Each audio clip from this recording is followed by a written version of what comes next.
મિત્રો 90% લોકો નથી જાણતા કે ચૈત્ર મહિનામાં કડવો લીમડો કેવી રીતે પીવો જોઈએ અને પીવાના ફાયદા શું છે। કડવો લીમડો છે ને મિત્રો 15 થી 20 દિવસ જો પીવામાં આવે ને તો એ લોહીનું શુદ્ધિકરણ કરી નાખે છે। આ સૌથી મોટો એનો ગુણ છે। લોહીને જો તમારે શુદ્ધ કરવું હોય ને તો આ પ્રયોગ અચૂક કરવો।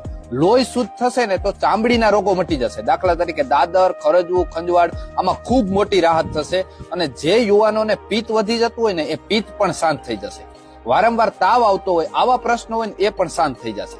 હવે વાત એ રહી તો ભાઈ તો કેવી રીતે પીવો જોઈએ, તો સાંજે 6 વાગ્યે એક મુઠ્ઠી ભરાય ને એટલા લીમડાના કુણા પાન ને ફૂલ, એક મુઠ્ઠીમાં કુણા પાન ને ફૂલ બે આવી જવું જોઈએ, એટલું લઈ આવવાનું। ઘરે લઈ આવી 1 ગ્લાસ પાણીમાં આ બધું નાખી પલાળી અને ઢાંકીને મૂકી દેવાનું। સવારે જયારે ઉઠો ત્યારે ઈ જે પલાળેલી વસ્તુ હોય ને એને થોડીક મસળી લેવાની, બરાબર, મસળી પછી ગાળી લેવાનું, ગાળી અને સવારમાં જ નરણા ઉઠા ભેરું એને પી જવાનું છે। પછી પીધા પછી 1 કલાક સુધી કોઈ પણ ખાવા પીવાનું નથી, બરાબર, આ એનો નિયમ છે। આ રીતે જો તમે પ્રયોગ કરો ને તો તમને ઉત્તમમાં ઉત્તમ રિઝલ્ટ મળશે। આ પ્રયોગ તમારે 15 થી 20 દિવસ કરવાનો છે અને તમને એમ લાગ્યું હોય કે ભાઈ ચૈત્ર મહિનો ચાલુ છે ને આ મારા મિત્રોને પણ આ વાતની જાણ કરવી જોઈએ તો આ વિડીયોને જરૂર શેર કરજો, જેથી આ બધા ગુજરાતમાં તમામ લોકોને આનો લાભ મળવો જોઈએ। એટલી આશય સાથે જય આયુર્વેદ।